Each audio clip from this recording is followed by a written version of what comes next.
A long time ago, in small town, there lived an old toymaker named Geppetto. He used to make wooden toys and sell them. One day he decided to create a beautiful puppet boy. Geppetto searched for a fine log in the forest and soon found a small pine log.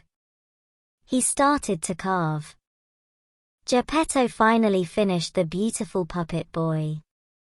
He made him sit on a chair and started to clean up. He heard a strange voice. He saw the puppet dancing and talking. Geppetto took the puppet in his arms and named him Pinocchio. Geppetto and Pinocchio started to have happy times together. It was time for Pinocchio to go to school, but Geppetto didn't have money to buy Pinocchio his school stationery. So he sold this old coat and gave the money to Pinocchio. Pinocchio was very happy with the money for school. He started dancing and singing. He took the money and went to school with joy. Suddenly, he saw a crowd ahead. He slowly managed to make his way to the front to find what it was.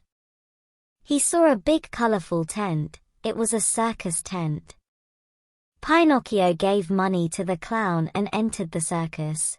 The circus owner saw him dancing in the crowd. He got hold of him and locked him in a cage. Pinocchio started to cry, regretting his mistakes. Suddenly a fairy appeared and released him from the cage.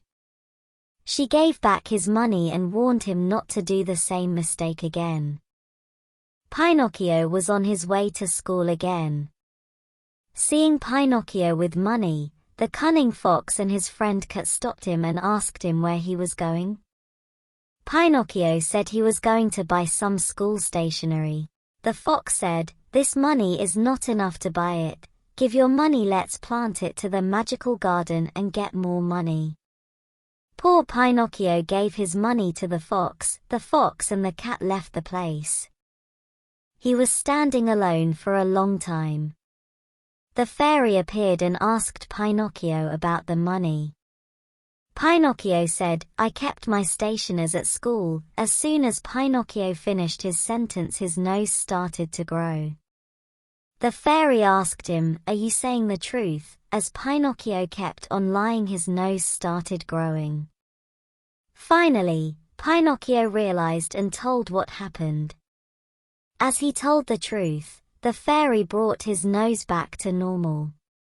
She said, "I am forgiving you because you told the truth," and gave back his money the fox has taken, and she once more warned him not to waste his money.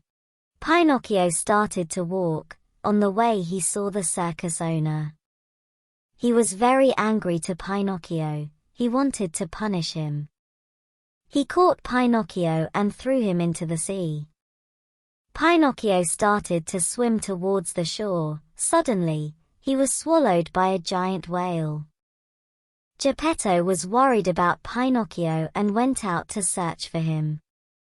He heard from the fisherman that Pinocchio fell into the sea. He was so worried. He borrowed a small boat from the fisherman and went into the sea. In the middle of the sea, a big wave hit the boat, and Geppetto fell in the sea. He was old and doesn't know to swim. He drowned. At that very moment, the big whale that swallowed Pinocchio swallowed Geppetto too. He went straight into its stomach. He saw Pinocchio crying there. Pinocchio hugged Geppetto in tears. He said sorry for not obeying him. Suddenly the fairy appeared and rescued them. After that, Pinocchio became a very clever boy and always listened to his father. He went to school every day, and after school, he ran home to help his father in his workshop. The fairy saw what a nice boy Pinocchio became and decided to give him a prize. The fairy cast a spell and turned Pinocchio into a normal boy. Seeing Pinocchio as a real boy made Geppetto very happy. Pinocchio never lied again, and his nose always stayed where it was.